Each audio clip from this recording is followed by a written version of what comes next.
اب جتنے بھی لوگ بیٹھے ہیں، ہماری خواتین بھی، اللہ نے ہم سب میں لیڈر بننے کی صلاحیت دی ہے. کیونکہ یہ یاد رکھیں، ہم اللہ کی سب سے عظیم مخلوق ہیں، اشرف المخلوقات.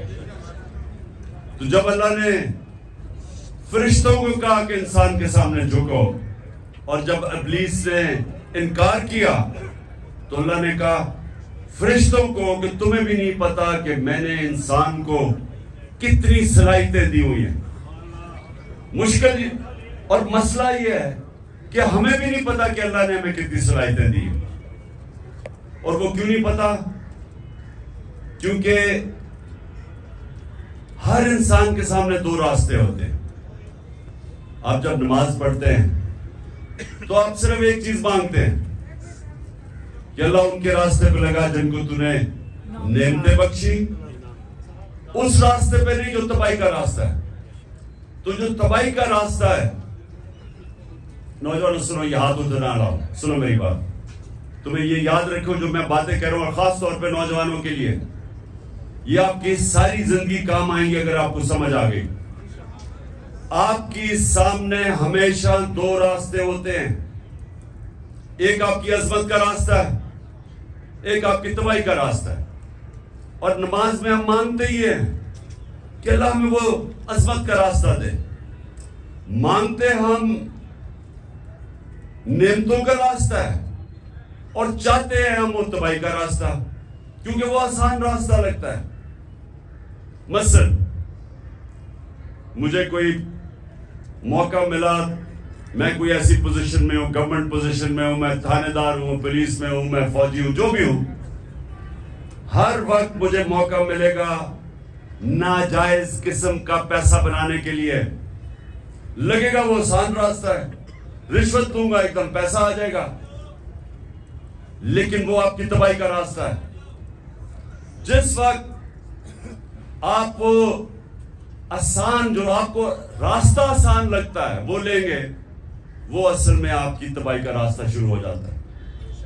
کیونکہ قرآن کی ایک اور آیت ہے کہ جس چیز کو سمجھتے ہو تمہارے لیے بری ہے وہ تمہارے لیے اچھی ہے، اور جس کو تم اچھی سمجھتے ہو وہ بری ہے. اس کا کیا مطلب ہے؟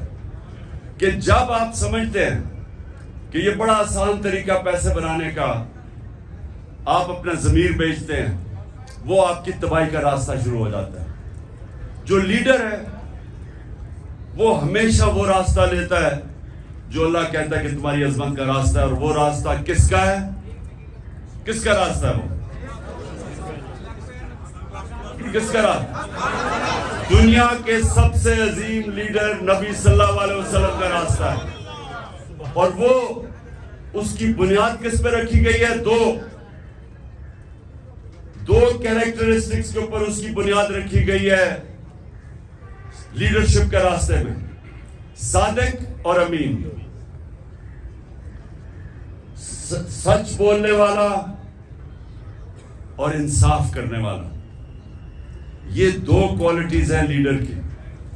جو بھی آپ میں سے لیڈر بننا چاہتے ہیں یہ یاد رکھیں، آپ کو یہ دو چیزیں، سچائی، جھوٹا لیڈر نہیں ہو سکتا. جب جھوٹا لیڈر ہوتا ہے تو وہ لندن میں جو بھاگا ہوا وہ بن جاتا ہے. لیڈر سچ بولتا ہے. سننے روزہ کھلنے والا ہے. سنیں، میں نوجوانوں کے لیے کہہ رہا ہوں، یہ آپ کی ساری زندگی یہ میری باتیں یاد رکھنا. اگر آپ نے، آپ کی پرواز اوپر ہونی ہے، اقبال کا شاہین بننا ہے، جس کا بڑا نام ہوگا، جو اپنی فیملی کا بھی نام اٹھا دے گا، جو دنیا یاد کرے گی اس کو، وہ نبی صلی اللہ علیہ وسلم کے راستے پہ چلے گا. صادق اور امین، سچ بولنے والا. اور قرآن میں ہے کہ اگر اپنے ماں باپ ان کے خلاف، اپنے خلاف بھی اگر آپ کو انصاف کرنا پڑے، آپ انصاف کریں. اتنا زیادہ زور اللہ نے انصاف پہ دیا ہوا ہے. وہ لیڈرشپ کی، جب ایک لیڈر انصاف کرتا ہے اس کی عزت ہوتی ہے، اور لیڈر عزت کے بغیر لیڈر نہیں بنتا.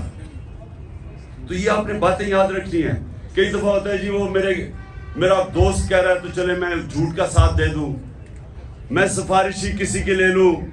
جب آپ کسی کا مثلا آپ ٹیم سلیکشن میں سفارشی لے کے آتے ہیں تو آپ کسی کا حق مارتے ہیں. جب آپ حق مارتے ہیں اوپر والے کی برکت نہیں آتی، کیونکہ سارا کامیابی تو اوپر والا دیتا ہے. تو اللہ جب دیکھتا ہے کہ کسی کا کوئی حق مارا ہے، بدنیت ہے انسان، اس کو کامیابی نہیں ملتی. تو میں نے صرف آج آپ کو یہ کہنا تھا نوجوانوں کہ لیڈر دو چیزوں کے اوپر اس کی بنیاد رکھی جاتی ہے. صادق اور امین، سچا ہوتا ہے. نبی صلی اللہ علیہ وسلم کے پاس ایک قریش آیا، کہتا جی میں 60 سال کا ہو گیا ہوں، میرے لیے مجھے کوئی ایک چیز بتائیں کہ میں مسلمان بھی ہو جاؤں اور میں اپنی عادتیں نہ چھوڑوں. میں اب 60 سال کا اپنی عادتیں نہیں چھوڑ سکتا. تو انہوں نے کہا اگر ایک چیز مسلمان ہونے کے لیے تو سچ بولو. سچ میں بڑی طاقت ہے، کیونکہ اللہ الحق ہے، اللہ سچ ہے. جب آپ سچ بولتے ہیں تو اللہ آپ کے ساتھ کھڑا ہو جاتا ہے، آپ کو وہ طاقت ملتی ہے. وہ کہتے ہیں کہ انگریزی میں کہ one moral man is an army، کہ ایک سچا انسان ایک فوج ہوتی ہے، کیونکہ اس کے پیچھے اللہ کی طاقت آ جاتی ہے. اور دوسرا یہ جو انصاف کرنا ہے، یہ یاد رکھیں کہ وہ ایک ابن خلدون کا اس نے کہا کہ میرا تجزیہ ہے، بہت بڑا عالم تھا، کہتا میں نے جو سارا قرآن پڑھی ہے میرا تجزیہ یہ ہے کہ اللہ نے انسان کو زمین پہ بھیجا ہی ایک وجہ سے ہے کہ انصاف کرو، میری زمین پہ انصاف کرو. یہ دو چیزیں یاد رکھیے نوجوانوں، ان دو چیزوں پہ کھڑے رہو، آپ کی معاشرے میں عزت بڑھنی شروع ہو جائے گی. گاؤں کے اندر ایک لوگوں کو پتہ چلے جی وہ آدمی ہے، جو بھی مسئلے ہوتے ہیں وہ ادھر پہنچ جاتے ہیں ان کے مسئلے حل کرنے کے لیے، وہ سچا آدمی اور صادق اور امین ہے. سارے گاؤں اس کی عزت کرتی. نبی صلی اللہ علیہ وسلم کی نبوت سے پہلے سارے مکہ کے لوگ جانتے تھے کہ وہ صادق اور امین ہے. ابھی نبوت نہیں ملی تھی، لیکن یہ خطاب تھا کہ وہ سچا اور ایماندار اور امانتدار آدمی ہے. اس لیے یہ یاد رکھنا کہ دنیا میں اوپر جانا ہے. اچھا یہ سچ بولنا آسان نہیں ہے، مشکل ہوتا ہے، طاقتوں کا سامنا کرنا پڑتا ہے. آپ کے اوپر یہ جو گھر کے اوپر حملے ہو جاتے ہیں، ٹیئر گیس شیلنگ ہو جاتی ہے، لیکن یہ کوئی فکر نہیں، کیونکہ ہمارے نبی صلی اللہ علیہ وسلم نے بڑی مشکلوں کا سامنا کیا تھا.